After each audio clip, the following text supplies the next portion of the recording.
دل کا اجالا شان رمضان ہے مومنوں کے دل کا اجالا شان رمضان ہے سارے مہینوں سے ہے سارے مہینوں سے نرالا. ناظرین آپ کا خیر مقدم ہے، سیگمنٹ ہے علم و علماء، اور آج موضوع ہے ظلم. اس حوالے سے ہم بات کریں گے. ہمارے ساتھ آج ایک بار پھر ممتاز و معروف ریلیجس اسکالرز تشریف فرما ہے. میری مراد حضرت علامہ مفتی محمد اکمل مدنی صاحب تشریف رکھتے ہیں. السلام علیکم ورحمۃ اللہ وبرکاتہ. اور آپ کے ساتھ ممتاز و معروف عالم دین علامہ لیاقت حسین اظہری صاحب تشریف فرما ہے. السلام علیکم ورحمۃ اللہ. وعلیکم السلام ورحمۃ اللہ وبرکاتہ. اور آپ کے ساتھ تشریف فرما ممتاز اسکالر ڈاکٹر عاطف اسلم راؤ صاحب. السلام علیکم ورحمۃ اللہ وبرکاتہ. وعلیکم السلام ورحمۃ اللہ. اور میرے بائیں جانب تشریف فرما ہمارے چاروں ثنا خواں ثقلین رشید، دانیال شیخ اور ماسٹر سمیر اور علی شبیر. السلام علیکم ورحمۃ اللہ وبرکاتہ. ناظرین ظلم موضوع ہے، اور ظلم ہلاکو خان کا ہو، چنگیز خان کا ہو، ہٹلر کا ہو، تاریخ انسانی ایسے واقعات سے بھری نظر آتی ہے کہ جس میں ظالم حکمران، ظالم سلاطین جو ہے انہوں نے بہت زیادہ ظلم مظالم ڈھائے اقوام پر. لیکن اس کے بعد ایک وقت یہ آیا کہ وہ قصہ پارینہ بن گئے. لیکن آج ان کی مثال دی جاتی ہے، اچھے الفاظ میں نہیں دی جاتی. اور آج بھی اگر ظلم کے حوالے سے بات ہوتی ہے تو ظلم کی مذمت کی جاتی ہے. قرآن کریم میں بھی متعدد مقامات پر ظلم کو ناپسندیدہ قرار دیا گیا ہے.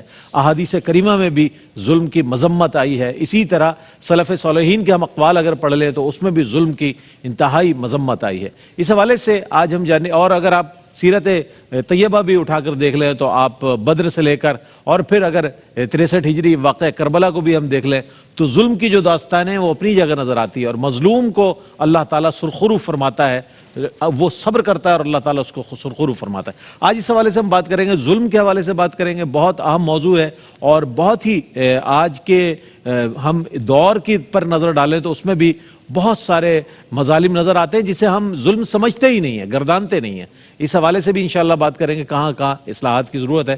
لیکن شامل کریں گے سب سے پہلے نعت رسول مقبول صلی اللہ علیہ وآلہ وسلم. پیش کریں گے حضرت مظفر وارثی رحمۃ اللہ علیہ کا کلام. بہت ہی مقبول کلام ہے، مفلس زندگی اب نہ سمجھے کوئی. چاروں ثنا خانوں سے گزارش ہے کہ وہ نعت پیش کریں. مفلس زندگی اب نہ سمجھے کوئی، مفلس زندگی اب نہ سمجھے کوئی. مجھ کو عشق نبی اس قدر مل گیا،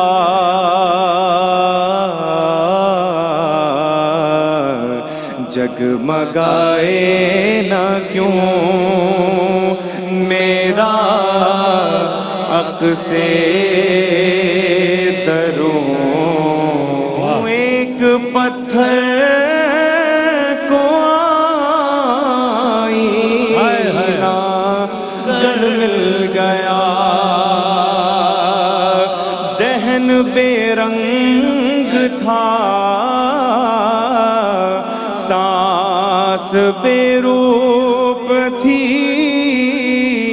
روح پر معصیت کی کڑی دھوپ تھی. ذہن بے رنگ تھا، سانس بے روپ تھی،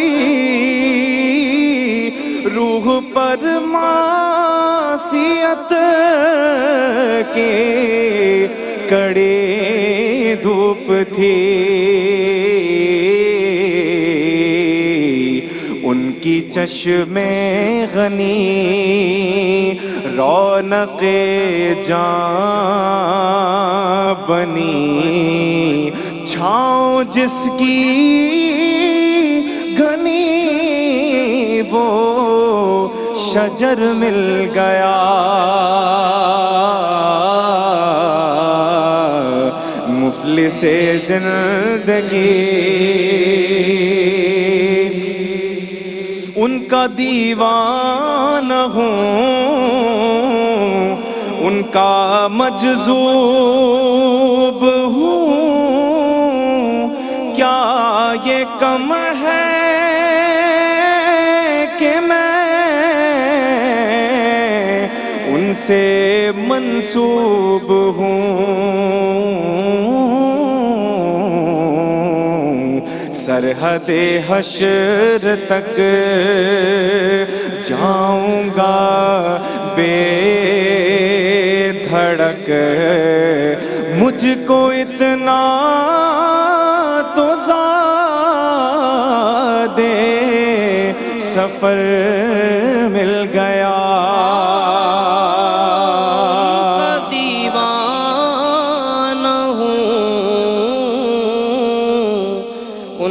مجذوب ہوں،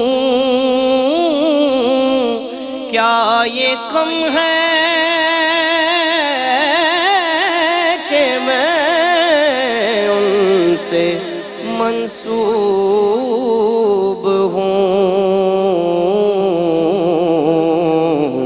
سرحد حشر تک جاؤں گا بے دھڑک، سرحد حشر تک جاؤں گا بے دھڑک، مجھ کو اتنا تو زیادہ سفر مل گیا۔ جب سے مجھ پر ہوا مصطفیٰ کا کرم بن گیا،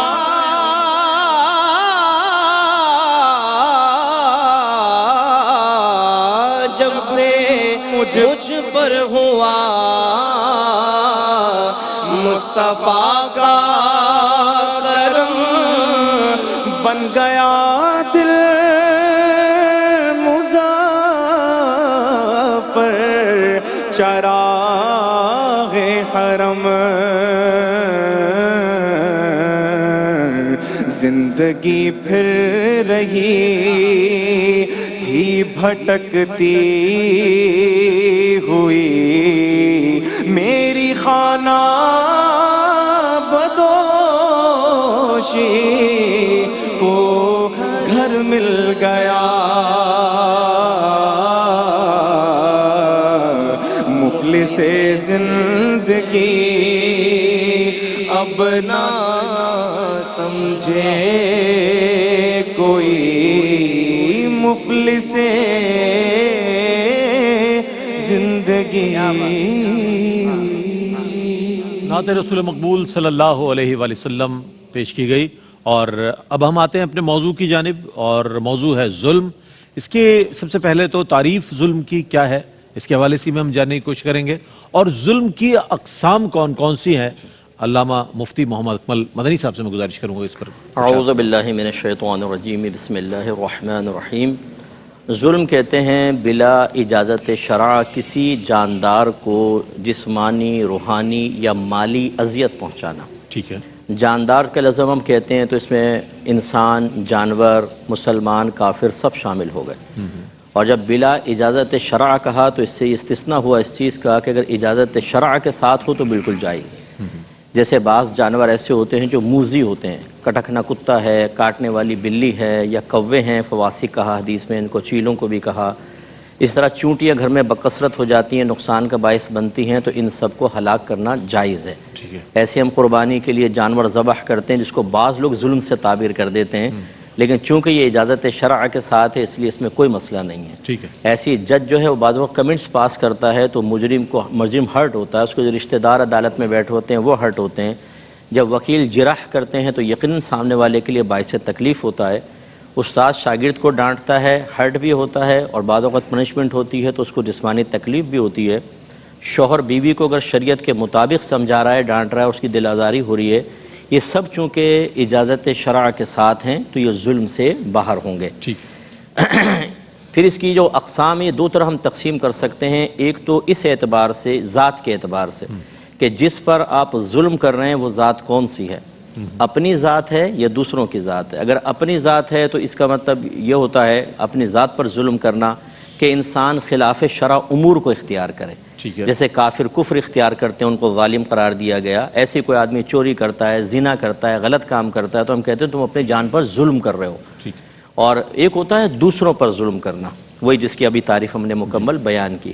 ایک اس اعتبار سے ہوتا ہے کہ جیسے ہم نے 3 اس میں کنڈیشن بیان کی کہ جسمانی, مالی یا روحانی تکلیف پہنچانے. اس اعتبار سے ظلم کی 3 قسمیں ہوتی ہیں. بعض اوقات بدنی تکلیف ہم پہنچاتے ہیں, مارتے ہیں, تھپڑ وغیرہ مار دیا.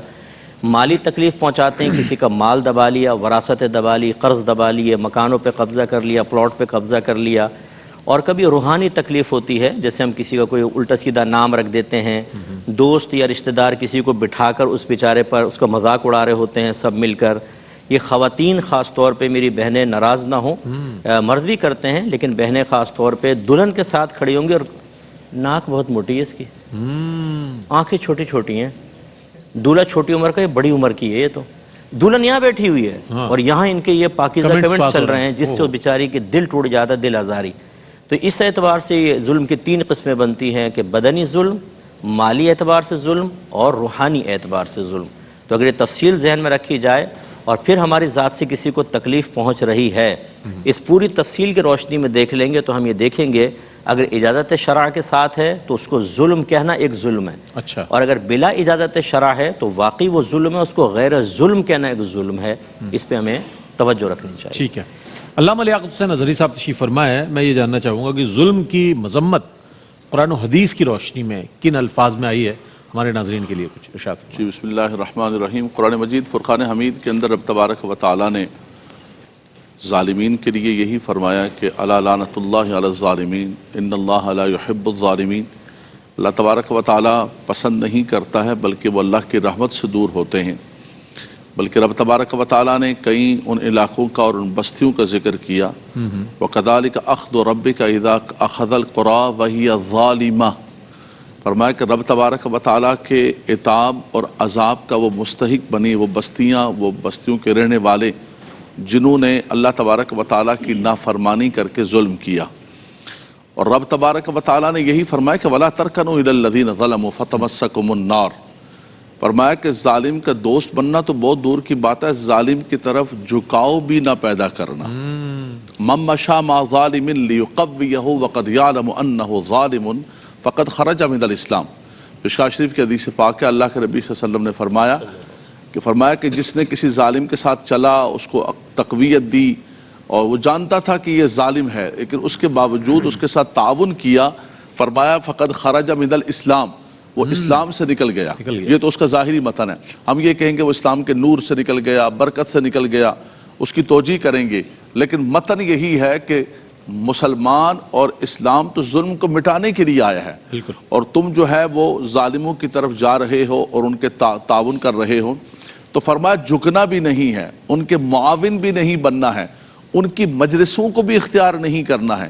کسی بھی اعتبار سے تمہارا ظالمین کے ساتھ کوئی تعلق نہیں ہونا چاہیے, بلکہ ان ظالموں کی بستی والوں کو سمجھاؤ اگر وہ سمجھ جائیں, ورنہ اس بستی کو بھی تم چھوڑ دو اور وہاں سے ہجرت کر کے چلے جاؤ. یہاں تک حکم ہے. اور اللہ کے نبی صلی اللہ علیہ وسلم نے فرمایا کہ اتق المظلوم اتق الظلم. فرمایا کہ ظلم سے بچو. الظلم والظلمات یوم القیامہ.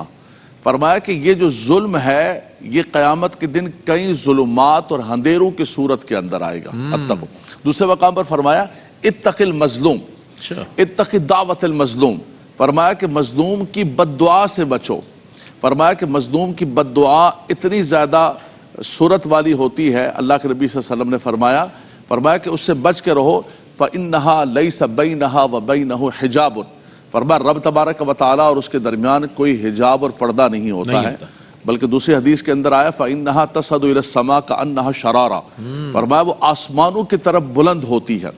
تو فرمایا کہ زندگی کے اندر کبھی مظلوم کی بد دعا نہ لینا, زندگی کے اندر کبھی کسی پر ظلم نہ کرنا. یہ قبر کے ظلمات بنیں گے, میدان محشر کے ظلمات بنیں گے. جیسے مصعب نے وضاحت فرمائی کہ انسان اپنی زبان سے, اپنے عمل سے, اللہ کے نبی صلی اللہ علیہ وسلم نے فرمایا کہ جو کسی کی ایک شبرن ایک بالش کے برابر بھی کوئی زمین ہتھیا لیتا ہے ظلمن، فرمایا کہ 7 زمینیں اس کے گلے کا توق بنائی جائے گی، اور فرمایا کہ قیامت کے دن اس کو جو ہے پوچھا جائے گا کہ تم نے، آج تو کہتے ہیں نا کہ یار تھوڑی دیوار آگے کر لو یار، کون پوچھنے والا ہے، تھوڑا آگے کر لو، پڑوسیوں کو کیا پتہ چلے گا. تو فرمایا کہ ایک بالش برابر بھی اگر آپ کسی کا حق مار کے یہاں بیٹھ جاتے ہیں دنیا کے اندر، کیا بنے گا اس سے؟ اچھا یہ ہماری ذہنی طور پر ہے کہ یار تھوڑا آگے کر لیں گے تو ٹھیک ہو جائے گا، پتہ نہیں کیا اس سے کیا پتہ نہیں حاصل ہو جائے گا. تو فرمایا کہ یہ نہ کرو کسی کی زمین کے اعتبار سے، کسی کی عزت و اس کے اعتبار سے. رب تعالیٰ نے فرمایا انی حرمت الظلم علی نفسی، فرمایا اے میرے بندو یا عبادی، میں نے اپنے اوپر، رب تبارک و تعالیٰ نے خود اپنے اوپر ظلم کو حرام فرمایا ہے. فرمایا میں تمہیں بھی کہتا ہوں کہ فلا تظالموا، آپس میں بھی ظلم نہ کرو. تو رب تبارک و تعالیٰ اپنی شان کے مطابق خود اپنے اوپر لازم کیا اس نے کبھی بھی وما یرید الظالمین، رب تبارک و تعالیٰ کسی سے ظلم کا ارادہ نہیں فرماتا ہے. تمہارا رب کبھی بھی کوئی ذرہ برابر کسی پہ ظلم نہیں فرماتا ہے، لیکن وہ یہ کہتا ہے کہ بندے بھی آپس میں ظلم نہ کریں. اللہ کے نبی صلی اللہ علیہ وسلم دنیا سے ظلم کو مٹانے کے لیے آئے ہیں. فرمایا وہ بستیاں، وہ حکومتیں جو ظلم کے ساتھ ہوتی ہیں، فرمایا وہ کبھی بھی قائم نہیں رہتی ہیں، بلکہ وہ تباہ و برباد، وہ معاشرے تباہ و برباد ہو جاتے ہیں اور وہ حکومتیں تباہ و برباد ہو جاتی ہیں. کیا بات، بہت اچھے انداز میں علامہ صاحب نے اپنے جواب کو مکمل فرمایا. ایک وقفہ لے رہے ہیں، وقفے کے بعد لوٹیں گے، سلسلہ کلام کو یہیں سے جوڑیں گے جہاں منقطع ہو رہا ہے. ہمارے ساتھ رہیے گا. جی جناب، خیر مقدم ہے آپ کا. آج ظلم موضوع ہے اور علم و علماء میں جو ہمارے علماء حضرات تشریف فرما ہیں، آج اس موضوع پر پہلے علامہ مفتی محمد اکمل مدنی صاحب نے اس کی تعریف اور اس کی اقسام بیان فرمائی، اور علامہ لیاقت حسین اظہری صاحب نے قرآن و حدیث کی روشنی میں جو اس کی مذمت آئی ہے جن الفاظ میں، ان کے کچھ گوشے پیش کیے. معاشرتی ظلم کے جو نقصانات ہوتے ہیں، اور بنیادی طور پر وہی نقصانات جو ہے وہ ریکارڈ پر ہوتے ہیں کہ جناب یہ کسی معاشرے میں نقصان، وہ کیا ہے؟ میں چاہتا ہوں ڈاکٹر صاحب اس پر کچھ کلام فرمائیے. بسم اللہ الرحمن الرحیم. رب اشرح لی صدری ویسر لی امری واحلل عقدۃ من لسانی یفقہوا قولی. معاشرے کی بنیادی یونٹ گھر ہوتا ہے، اور ایک گھر زوجین سے مل کر بنتا ہے، اور پھر ان کی اولاد اس گھر کو آگے لے کر چلتی ہے.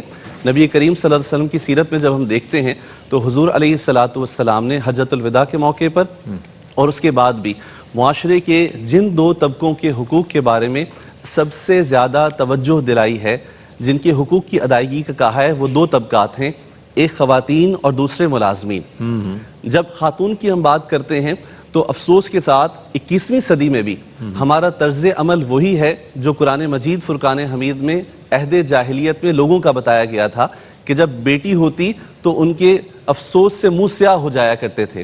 ہم معاشرے میں ابھی بھی یہ دیکھتے ہیں کہ بیٹی کی ولادت کی جب خوشخبری دی جاتی ہے تو کہا جاتا ہے کہ اچھا چلیں اللہ تعالیٰ صحت عافیت دے، بیٹی ہے، مبارکباد کیا دینی. اس طرح کے جملے کہہ کے بیٹی کے احساسات اور جذبات کو جو ہے تکلیف پہنچائی جاتی ہے، اور بچپن سے جب وہ معاشرے کے اندر آنکھ کھولتی ہے تو وہ یہ محسوس کرتی ہے کہ بیٹوں کو مجھ پر ترجیح دی جا رہی ہے. بالکل. اور یہ ترجیح دینے والے بھی عام طور پر خواتین ہی ہوتی ہیں. تو اس اعتبار سے دیکھیں تو یہ بھی ظلم کی ایک صورت ہمیں نظر آتی ہے. اسی طریقے سے بیٹیوں کے معاملے کے اندر جب زندگی میں ماں باپ کو کچھ دینا ہوتا ہے تو اس کے اندر جو وہ تقسیم کرتے ہیں تو اس میں بھی بیٹوں کو ترجیح دے رہے ہوتے ہیں. یہ الگ بات ہے کہ آپ اپنی مرضی سے کچھ بھی دے سکتے ہیں، لیکن اس کے لیے بھی کوئی عدل و انصاف کا کرائٹیریا ہے. اس کے لیے بھی آپ کو یہ دیکھنا چاہیے کہ بیٹی بھی موجود ہے، اس کی بھی ضروریات ہیں. اور ہمارے معاشرے کے اندر ایک اور بہت بڑا المیہ یہ ہے کہ ہم ابھی بھی اس دور کے اندر بھی بیٹیوں کو رخصت کرتے ہوئے یہ کوشش یہ ہوتی ہے اور یہ سمجھاتے ہیں، اپنے عمل سے کہتے ہیں کہ جو ہو جیسے حالات ہوں ان کو بھگتنا. چاہے وحشی درندے کو ہی بیٹی دے دی گئی ہو، جو کچھ معاملات ہوں گے وہ کوشش کریں گے کہ بس اسے گھر سے باہر نہ نکلیں اور بچی واپس نہ آئے. اور اسی طریقے سے گھروں کے اندر یہ بھی دیکھا گیا ہے کہ اگر بیٹے نہیں ہیں، بیٹی ٹیلنٹڈ ہے اور اچھا کما رہی ہے، تو پھر ہم اس کے جذبات اور احساسات کا خیال نہیں رکھتے اور چاہتے ہیں کہ وہ دیر تک کماتی رہے. اگر اس کا نکاح کر دیں گے، دوسرے گھر میں چلی جائے گی تو ہمارا گزارا کیسے ہوگا. اور ایک صورت یہ بھی ہوتی ہے کہ بسا اوقات اگر طلاق ہو جائے یا بیٹی بیوہ ہو جائے تو ہمارے ہاں دوسری شادی کو کسی حد تک اب بھی معیوب سمجھا جاتا ہے، اور بیٹی کی دوسری شادی، اور پھر اس طرح کے ہیلے بہانے ہم بناتے ہیں کہ کہیں ایسا نہ ہو کہ پھر کوئی ایسا شخص ہے تو کیا ہوگا. بہن بھائیوں کے درمیان میں آپس میں ایک وقت تک محبت رہتی ہے، بالکل بالکل، لیکن جب والدین کا انتقال ہو جائے اور وراثت کی تقسیم کا معاملہ آ جائے تو بھائی یکسر بہنوں کے حقوق کو فراموش کر دیتے ہیں.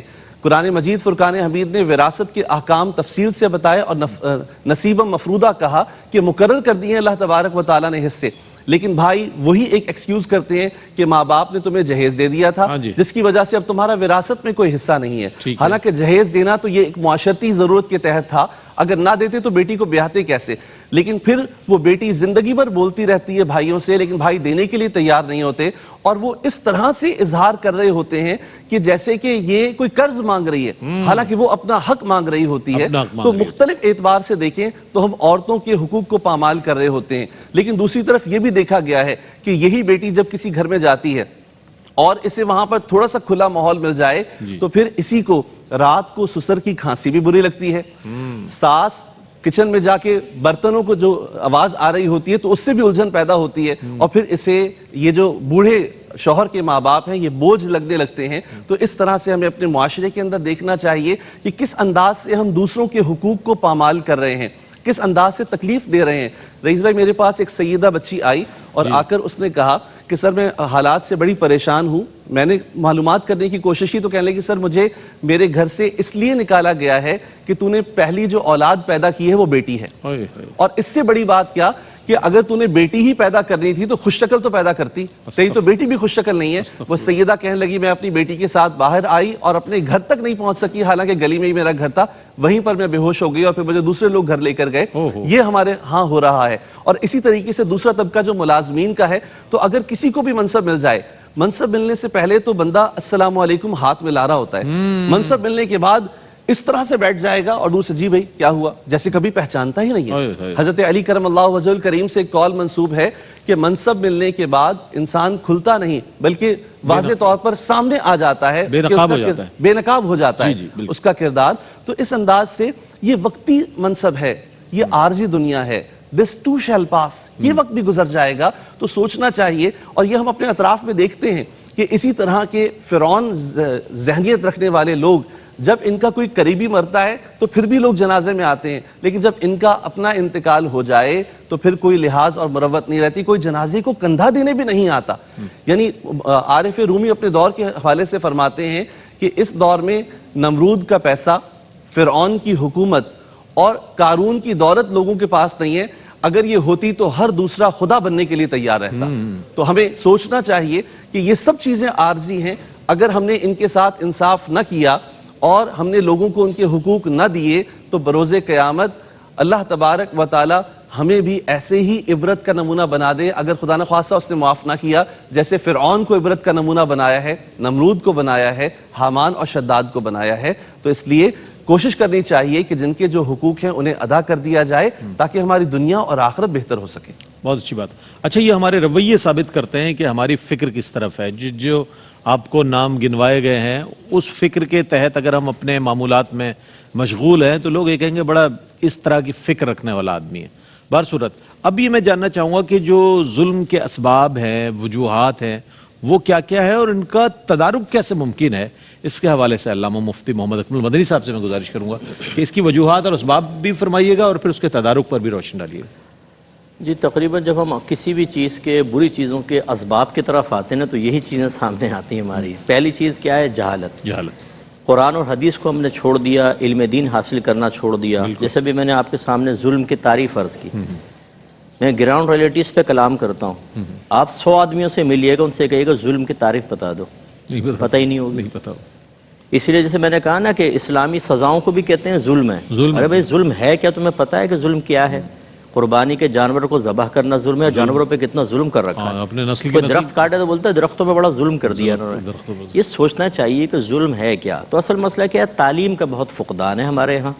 ہر شخص نے ظلم، عدل، انصاف کے اپنے اپنے معیار بنائے ہوئے ہیں۔ ٹھیک ہے، میں ناراض کوئی نہ ہو، لیکن بعض اوقات خاندان کے بعض بڑوں کو فیصلہ کرنے والا مقرر کر دیا جاتا ہے، اور وہ اپنے بچوں کے درمیان، اپنی فیملی کے درمیان، اپنے خاندان کے درمیان علم دین کی کمی کی بنا پر اتنا ظالمانہ فیصلہ کر رہے ہوتے ہیں کہ اپنی آخرت کی بربادی کا سامان کرتے ہیں۔ بالکل ایسے ہی۔ جس کے خلاف آپ نے یہ ظالمانہ فیصلہ کیا وہ ابھی تو چپ ہو گیا، آپ کے زور کی وجہ سے، ادب کی وجہ سے، گھر والوں کے پریشر کی وجہ سے، نفساتی دباؤ کی وجہ سے۔ میدان محشر میں کیا ہوگا؟ جو اس پہ ظلم ہوا اس کی پوری زندگی آپ نے تباہ کر دی۔ ایک صاحب نے مجھے کہا کہ مفتی صاحب ہماری جتنے بھی بہن بھائی تھے سب کی شادیاں ہمارے ماں باپ نے زبردستی کی، ہم راضی نہیں تھے، بس کر دی، ہم خاموش رہے. کہنے لگے اب لیکن یہ بتائیے جو ہمارے بچے ہیں تو ہمارے والد صاحب ان کی زندگی کا فیصلہ بھی خود کرنا چاہتے ہیں، اور اتنا غلط جوڑ ملا رہے ہیں. بچی ہے مطلب پی ایچ ڈی کی ہوئی، اور وہ خالہ کا لڑکا چونکہ ٹھیلا لگاتا ہے لیکن خالہ کا بیٹا ہے تو اس کا جوڑ. یہ کتنا بڑا ظلم ہے. تو یہ جو علم کی کمی ہے حضرت، اس سے بہت کچھ ہوتا ہے. ایسی جو یہ قاری حضرات بعض اوقات، ہر ایک کی بات نہیں کر رہا ہوں، لیکن بچوں کو مارنا پیٹنا ہڈیاں توڑ دیتے ہیں. بالکل ایسا مارتے ہیں ظالمانہ انداز سے، اور ان کو باقاعدہ پھر وہ کلپ بنانے والے تو آپ کو پتہ ہے کہ ایک انگریز کو پڑھاتے ہوئے دکھا دیا اور ساتھ میں یہ لگا دی. یہ کفر ہے اور یہ اسلام ہے. اسلام میں قاری صاحب ٹوٹ پڑ رہے ہیں، بیوی سے لڑ کر آئے، یہاں پہ مار مار کے ہڈیاں توڑ دیں، اس کو اتنا مارے ہیں چھڑیوں سے دونوں دن دن. تو ظلم کی کیا تعریف ہے، کیا ان کو پتہ نہیں؟ علم کی کمی کی بنا پر ایک تو یہ ہوتا جہالت. دوسری بات ہے فکر آخرت کا ختم ہو جانا. احساس آخرت ختم ہے، احساس احتساب ختم ہے. اگر ہم موت کو یاد کریں، نبی کریم صلی اللہ علیہ وسلم نے فرمایا کہ جو موت کو بکثرت یاد کرے گا اس کے دل سے حسد دور ہو جائے گا، دنیا کی محبت میں کمی پیدا ہوگی. صحیح. صحابہ ایک دفعہ ہنس رہے تھے، سرکار کے کان تک آواز آئی، سرکار نے فرمایا اپنی مجلسوں میں لذتوں کو توڑ دینے والی چیز کی ملاوٹ بھی کر لیا کرو. عرض کیا رسول اللہ وہ کیا چیز ہے؟ فرمایا موت کی یاد. بالکل بالکل. اور آپ ماشاءاللہ اتنے زیادہ لوگوں سے میل جول ہے آپ کا، آپ دیکھیں ہماری کسی مجلس میں موت کا ذکر ہوتا ہے؟ نہیں، ہرگز نہیں. عذابات قبر کا ہوتا وہاں سے لوگ اڑ جاتے ہیں. میدان محشر کا ہوتا ہے. آپ کریں گے، آپ کو بولیں گے یار کیا مولوی بن گیا کیا؟ اچھا گھر میں کریں موت کا ذکر، ارے بھائی کیوں کر رہا ہے، کچھ کہ مرے گا کیا؟ کوئی اچھی باتیں کر رہے ہیں. ہاں کوئی مر نہ جائے. اور فرض کر لے دادا جان تشریف لے گئے، موت کے ذکر کرتے ہیں، تو نے مارا ہے، کل تو نے موت کا ذکر کر دیا. موت کر رہے تھے، ہو گئی. یعنی اتنے خوفزدہ بھی ہیں، لیکن جب آخرت کی فکر ہی نہیں ہوگی تو ظلم تو ہوگا. صحیح فرمایا. ایک شوہر اپنی بیوی کو مار رہا ہے. ایک لڑکی ایسی مجھے ملی لاہور ایئرپورٹ پر، مجھے ایک لڑکا لے کے جا رہا تھا، اس کا کزن تھا، ناک سے خون، کان سے خون. کہنے لگے اتنا اس کے شوہر نے پیسے کی وجہ سے مارا، زنجیروں میں باندھ کے رکھا، اس کی ناک اور کان سے خون جاری ہے، اور وہ چل نہیں پا رہی تھی اپنے پیروں کے اوپر. یعنی یہ کیا ہے؟ فکر آخرت نہیں ہے، ڈے آف ججمنٹ. اس میں اللہ تعالیٰ کھڑا کرے گا، ایک ایک کا حساب ہوگا. آپ نے جس کی غیبت کی تھی، چغلی کی تھی، لیگ پولنگ کی تھی، اس کو بدنام کیا تھا، آپ نے اس کو روحانی جسمانی اذیت تکلیفیں پہنچائی تھی، مال دبا کر بیٹھے ہوئے ہیں. یعنی اپنے بھائیوں کے، ابھی مجھے ایک نوجوان نے بتایا، وہ بیچارہ کہیں پھنسا ہوا تھا، جب واپس آیا اس کے والد صاحب بیمار، اور سگے اس کے بھتیجوں نے کاغذات پر انگوٹھا لگوا کے بنگلہ اپنے نام کروا لیا. سارا گولڈ اٹھا کے لے گئے، ماں کو فالج، والد صاحب اور وہ بیچارے دونوں بیٹے کہیں پھنسے ہوئے تھے. وہ فارغ ہو کر آئے ہیں تو پتہ چلا سب کچھ لوٹ کے لے گئے. اب وہ کیس کر کے مکان واپس لینے کی کوشش کر رہے ہیں. تیسری چیز جو ہے بس وہ آخری یہ کہ عدم تربیت. ہمارے یہاں تربیت کا فقدان ہے. اگر میں ایک صاحب علم ہوں، مجھے فکر آخرت بھی ہے، لیکن میں اپنے بچوں کی تربیت نہ کروں، کیا وہ بعد میں ظلم سے محفوظ رہ سکیں گے؟ ہرگز نہیں. اب یہ نا کہ میں ان کی تربیت بھی تو کروں نا، میں رول ماڈل بنوں، میں ان کو سمجھاؤں، نیکی کا حکم کروں، برائی سے روکوں. لیکن اگر میں بے پرواہ ہو جاؤں اس لیے کہ میں مفتی ہوں، مفتی کی اولاد ہے، میں پیر ہوں، پیر کی اولاد ہے، میں نعت خان ہوں، نعت خان کی اولاد ہے، میں قاری ہوں، قاری کی اولاد ہے، نقیب محفل ہوں، نقیب محفل کی اولاد ہے، تو اللہ تعالیٰ بخش دے گا. یہ بخشنے پہ قدرت رکھتا ہے اللہ تعالیٰ. لیکن کیا نبی کریم کی اولاد نے ایسا کیا تھا؟ ہرگز نہیں. کیا حسنین کریمین نے ایسا کیا؟ حالانکہ کیسی کیسی نسبتیں حاصل تھیں، بی بی فاطمہ، حضرت علی، بی بی خدیجہ الکبریٰ، نبی کریم صلی اللہ علیہ وسلم. اور سرکار نے زبان اقدس سے فرمایا جنتی نوجوانوں کے سردار. لیکن غفلت نظر آتی ہے ہمارے یہاں. پیر صاحب اپنی اولاد کو کچھ نہیں کہے گا. ہر ایک کی بات نہیں کر رہا ہوں، جو نہیں کر رہے ان کی بات کر رہا ہوں. اس طرح علماء کے بچے، وہ علماء نہیں کرتے بعض اوقات ایسی تلقین اور ان کو سختی. جو نبی کریم نے تو 7ویں سال میں فرمایا بچوں کو نماز کا حکم دو، 10 برس کو جان مار کے نماز پڑھاؤ. ایک عالم کے گھر میں ہی جوان بچہ سو رہا اور اس کو نہ اٹھائے تو یہ عدم تربیت تو اس کے لیے ایک بہت بڑا ظلم کا سبب بنے گی. اور یہ عدم تربیت فی نفسی ایک ظلم ہے. اور پھر اس کے بعد وہ اپنی ازدواجی زندگی میں، دیگر معاملات میں خرابیاں کریں گے. اگر ایک آدمی دینی علامت بننے کے باوجود بے عملی اختیار کرے تو وہ اپنے اولاد کے لیے ایک برا رول ماڈل بن رہا ہے. یہ بھی ایک عدم تربیت بلکہ اور ترغیب. اب جو اولاد ظلم کرے گی، میں ایک عالم ہوں، میں بیوی کو گالیاں بکوں، ماروں، پیٹوں، تو میری اولاد تو مجھے دیکھ کے وہی سیکھے گی نا. تو میرا علم کیا کام آیا؟ یہ تو پڑھے لکھے جاہلوں والا کام ہوا. جیسے عاطف نے کہا کہ ڈاکٹر عاطف صاحب نے فرمایا کہ پڑھے لکھے جاہل کا یہ کام ہے کہ ویسے پڑھے لکھے ہیں، DR لکھا ہوا ساتھ میں، بڑی بڑی ڈگریاں لکھی ہوئی ہیں، لیکن گھر میں جا کے ان کے رویے، بیہیو دیکھ لیں زوجہ کے ساتھ بالکل ایسے ہی. میں تو ایک طرح سے محرم راز ہوں بہت سارے لوگوں کا. اللہ. لوگ ہم پہ اعتماد کر کے آپ کو مسائل بتاتے ہیں. یہ 3000 سے اوپر میسج پینڈنگ پڑا ہوگا. اللہ اکبر. اتنے لوگ کانٹیکٹ کرتے ہیں اور پڑھی لکھی فیملیوں سے, اور افسوس ہوتا ہے کہ وہ اس میں آ جائیں مجلس محفل کے اندر, او ہو چودھری صاحب, حاجی صاحب, اللہ. ہٹو بچو, اوہو. مرکزی مجلس, اور عارضی میں کتا کمینہ ہوں, اور گھر میں جا تو سلطان رائی ہے, مصطفیٰ قریشی ہے, مصطفیٰ قریشی. گھر میں جا کے تو ماں بہن کی گالیاں بک رہے ہو, بیوی کو, بچوں کو سامنے ذلیل کر رہے ہو, مہمانوں کو سامنے ذلیل کر رہے ہو. یہ ریاکارانہ عزت تمہیں کیا کام دے گی؟ کیا کام دے گی؟ یہ لوگوں کے چند یہ جملے خوش آمدانہ جملے تمہیں کہاں تک پہنچا دیں گے؟ تم اپنی آخرت برباد کر رہے ہو. تو حضور یہ سارے مسائل ہیں. یہ 3 چیزیں اگر ہم صحیح کر لیں نا, علم دین عام ہو جائے, فکر آخرت ہو, اور تربیت اچھی ہو, خود ہم رول ماڈل بن کر اپنے قول اور عمل سے, تو بہت حد تک معاشرے میں تبدیلی آ سکتی ہے. بڑی بنیادی باتیں آپ نے ارشاد فرمائی ہیں. اللہ کرے کہ یہ باتیں جہاں تک پہنچ رہی ہیں وہ اپنی اپنی اصلاح بھی کر لیں. مفتی صاحب نے اس کے بہت سے اسباب کھول کر رکھ دیے, یعنی کہ وہ بھی کہ جو آپ کے ذہن میں نہیں ہوں گے, کس کس طرح ظلم ہو رہا ہے, کس کس طرح ہم اس کو ظلم سمجھ بھی نہیں رہے. بلکہ تو اس حوالے سے بہت غور کرنے کی ضرورت ہے اپنی زندگیوں پر, کہ جو ہوا سو ہوا ماضی میں, لیکن اب جو ہمیں زندگی گزارنی ہے اس میں ہمیں کتنی احتیاطیں کرنی ہیں. اور جو فکر آخرت ہے نا اس میں, جو مفتی صاحب نے بیان فرمایا, وہ بنیادی عقیدہ ہے ہمارا. اگر ہمارے پیش نظر وہ رہے تو ہم بہت سی برائیوں سے بچ سکتے ہیں, جس میں ایک ظلم بھی شامل ہے. ایک مختصر سا وقفہ, وقفے کے بعد لوٹیں گے, ہمارے ساتھ رہیے گا. ہے مومنوں کے دل کا اجالا شان رمضان, ہے مومنوں